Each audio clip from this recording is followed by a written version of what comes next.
Assalamualaikum warahmatullahi wabarakatuh. Perkenalkan, nama saya Muhammad Irfan Nugraha dengan NPM 2021010301, Prodi Hukum Keluarga Islam kelas A. Baik, kali ini saya akan membacakan materi tentang pendekatan filsafat hukum, ilmu hukum, dan ilmu sosial.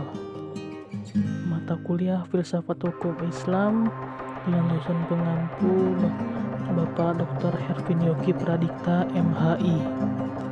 Yang pertama ada ilmu hukum. Beberapa pendapat mengatakan bahwa karena filsafat hukum merupakan bagian khusus dari filsafat pada umumnya, maka berarti filsafat hukum hanya mempelajari hukum secara khusus, sehingga hal-hal non-hukum menjadi tidak relevan dalam pengkajian filsafat hukum. Sebagai filsafat hukum tunduk pada sifat-sifat, cara-cara, dan tujuan-tujuan dari filsafat pada umumnya. Di samping itu, hukum sebagai objek dari filsafat hukum akan mempengaruhi filsafat hukum. Dengan demikian, secara timbal balik antara filsafat hukum dan filsafat saling berhubungan. Secara sederhana, dapat dikatakan bahwa filsafat hukum adalah cabang filsafat, yaitu filsafat tingkah laku atau etika yang mempelajari hakikat hukum. Dengan perkataan lain, filsafat hukum adalah ilmu yang mempelajari hukum secara filosofis.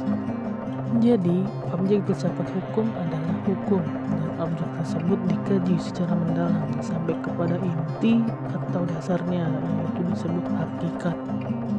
Menurut Purnadi, Purbacaraka, dan Surnino Sukanto, hukum dapat diartikan sebagai satu, ilmu pengetahuan, yaitu pengetahuan yang tersusun secara sistematis atas dasar kekuatan pemikiran.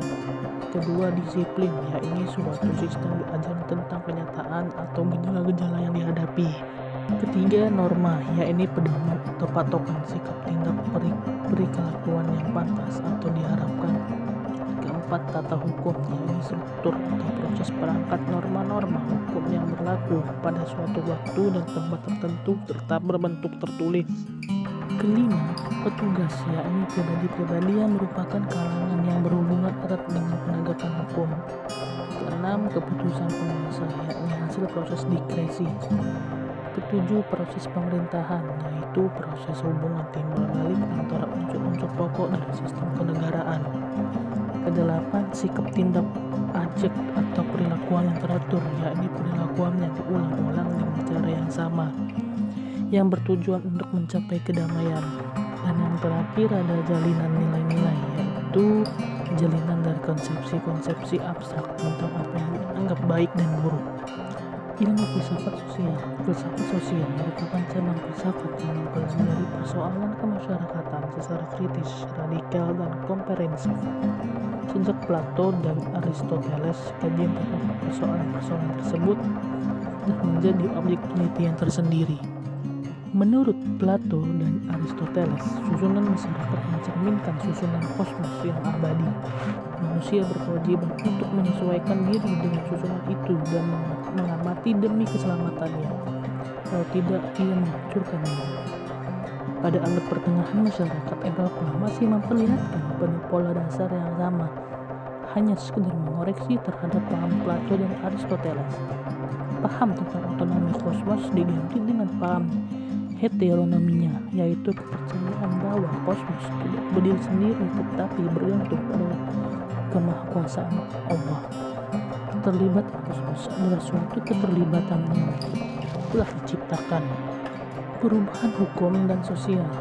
Proses terjadinya perubahan pada masyarakat di dunia pada dewasa ini merupakan suatu gejala yang normal yang pengaruhnya menjalar dengan cepat ke bagian-bagian lain dari dunia. Antara lain berkat adanya komunikasi modern dengan taraf teknologi yang berkembang dengan pesatnya. Penemuan-penemuan baru di bidang teknologi terjadi suatu revolusi modernisasi pendidikan dan lain-lain kejadian yang suatu tempat dengan cepat dan dapat diketahui oleh masyarakat lain yang bertempat tinggal jauh dari pusat terjadinya peristiwa tersebut di atas. Perubahan dalam masyarakat dapat nilai-nilai, kaidah-kaidah, pola-pola perilaku, organisasi, struktur lembaga-lembaga sosial, stratifikasi sosial, kekuasaan, interaksi sosial, dan lain sebagainya. Faktor yang mempengaruhi terjadinya perubahan sosial pada umumnya dapat dikatakan bahwa sebab-sebab terjadinya perubahan-perubahan sosial dapat bersumber pada masyarakat itu tersendiri, dan ada yang datang di luar masyarakat tersebut, yaitu yang datangnya sebagai pengaruh dari masyarakat lain atau dari alam sekelilingnya. Sebab-sebab yang bersumber dari masyarakat itu sendiri adalah antara lain bertambah atau berkurangnya penduduk, penemuan-penemuan baru, dan pertentangan dan terjadinya revolusi. Suatu perubahan sosial dapat bersumber dari sebab-sebab yang berasal dari luar masyarakat tersebut, misalnya sebab-sebab yang berasal dari lingkungan alam, peperangan, pengaruh kebudayaan dan masyarakat lain, dan lain sebagainya. Baik, itu saja yang bisa saya sampaikan. Kurang lebihnya saya mohon maaf, kepada Allah saya mohon ampun.